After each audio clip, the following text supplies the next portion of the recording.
তুই আমার কাছে মুড়ি দিস, যা চিন্তা তো সব আমারে। কত আমি কিচ্ছু করার লাগতো না। কয় তোর যখন এত কিছু করতে মন হয়, কয় উরুসও বয়স দিয়া লাইস।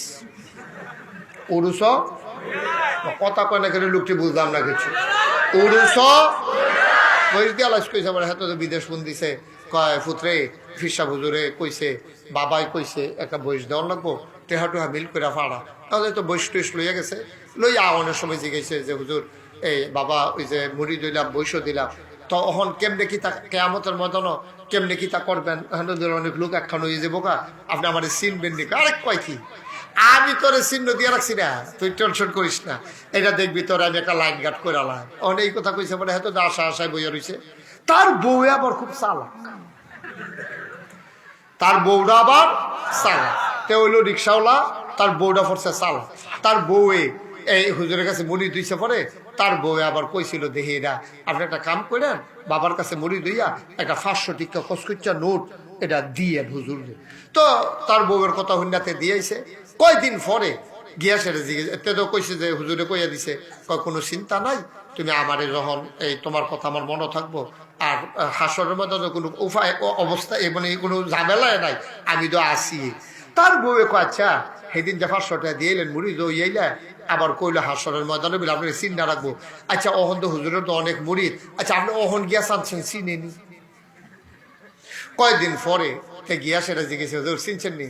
না চিনতাম পারলাম না তো, অনেক লোক আইয়া যায় তো খেয়াল রাখতাম পারছি না। হুজুর দেখেন না খেয়াল কইরা, না চিনতাম পারছি হুজুর কসকইচার নোটটা, না খেয়াল করতাম পারছি না। অনেকে হাতে কইছে হুজুর টাকাটা দিয়াল। আপনি কিয়ামতের ময়দানে আমার চিন্তা রাখবেন, সপ্তাহখানেক আগে মুড়ি দইয়া 500 টিকা কসকইচা নোটটা দিয়া গেলাম, আমি গরিব মানুষ, আপনি এক দূরে মনে রাখতেন পারছেন না। হাসরের ময়দানে যে কুদ্দুর মনে করেন আমার বুঝ হয়েছে, টেহা দিয়ে আমার টেহা দিয়ে আমার লাগতো না, আমার লাগতো না। আমারটা আমি বুঝ করে হাসরের ময়দানও যায়, সহ্য করতাম পারলে যায়, না হইলে না যায়, গিয়ে রাখবে না। হ্যাঁ টেহা দিয়ালাম। আব্বা এই তো দুনিয়া, এটাই তো দুনিয়া। তুমি হেবাটার উপরে ভরসা কইরা নামাজ রোজা সাইডা দিয়ে বইয়া রইছ, আইতের সময় জিগাইছো বয়স দিয়া যে কিতা করতা, কই তুই হাসরের ময়দানে ঘুরতে থাকবি, তোরে দেখবি টান দিয়া ইটা দিয়া জান্নাতের ভাগ্যনো হালাই দেয়।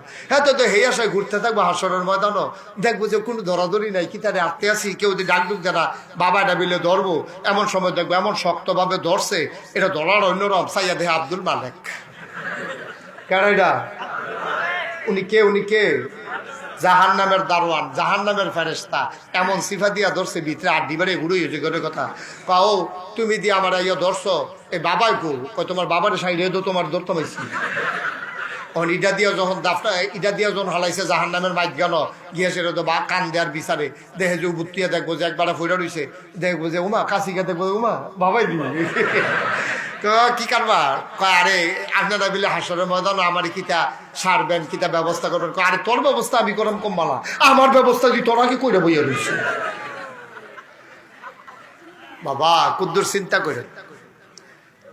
ও দুনিয়ার মানুষ, একটু বিবেকটা খাড়াইয়েন।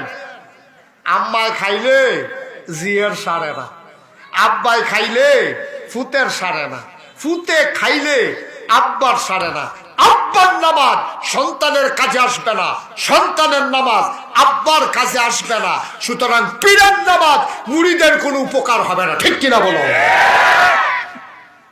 যার যারটা তারটা। আপনি মনে করেন না ফিরসা বইলে এবারের বোধ হয় বিচার হইতো না? আরে বিচারের করা, সাধারণের বিচার আর ফিরসাবের বিচার এক বিচার না, ফিরসাবের বিচার আরো বেশি কড়া। সাধারণ ভোটারের আর চেয়ারম্যানের, মেম্বরের, এমপির, উপজেলা চেয়ারম্যানের বিচার একরকম না, তার বিচার আরো কড়া।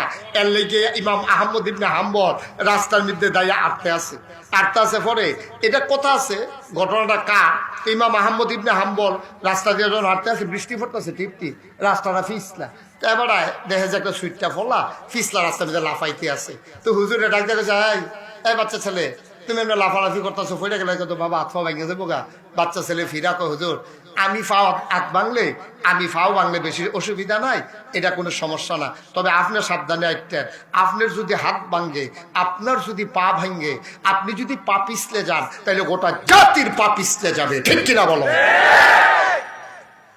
একজন পীর সাহেব যদি ভণ্ড হয় তাইলে এই পীর সাহেবের যত মুরিদ এটি অটোমেটিক বন্ধ হয়ে যাবে।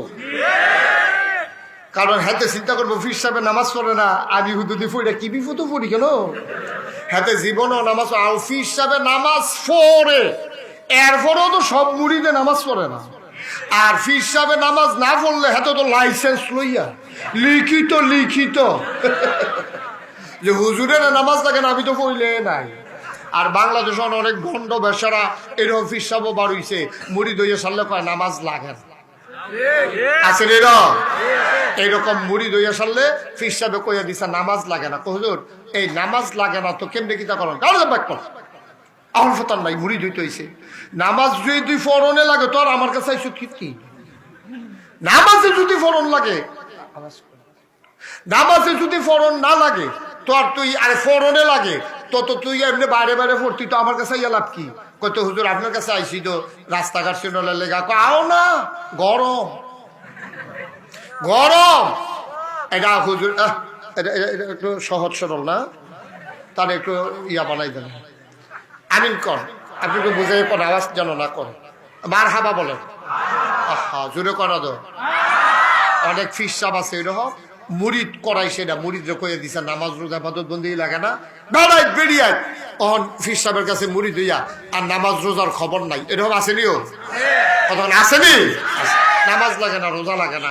আবার আরেকটা আছে মিলে ভিতরে মিলে কি নামাজ ভিতরে না দেয় গোপনে নাউজুবিল্লাহ কর। আর নামাজ যা লাগে না, এখন মুড়িদে তো মুড়িদে এসে জিজ্ঞেস হুজুর আমি এখন কিতা করতাম, আরে বেহতারে না কিতা করবি।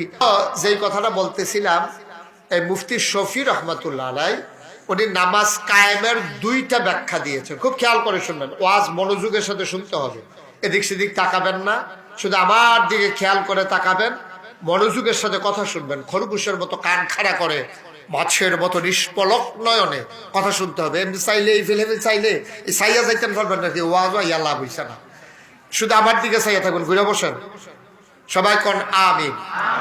তো নামাজ কায়েম করা বলতে কয়টা জিনিস বুঝাইছে? আপনি এদিকে বসেন, এদিকে ঘুরে বসেন, কয়টা জিনিস কথা কোন কয়টা? একটা হচ্ছে নামাজ কায়েম করা বলতে আপনি এই আহকাম আরকান সব ঠিক রাইখা, ফরজ ওয়াজিব সুন্নত মুস্তাহাব মুস্তাহসান সবগুলো নামাজের বিধিবিধান ঠিক রাখা নামাজটারে সুন্দরভাবে আদায় করা, এটা হইলো এক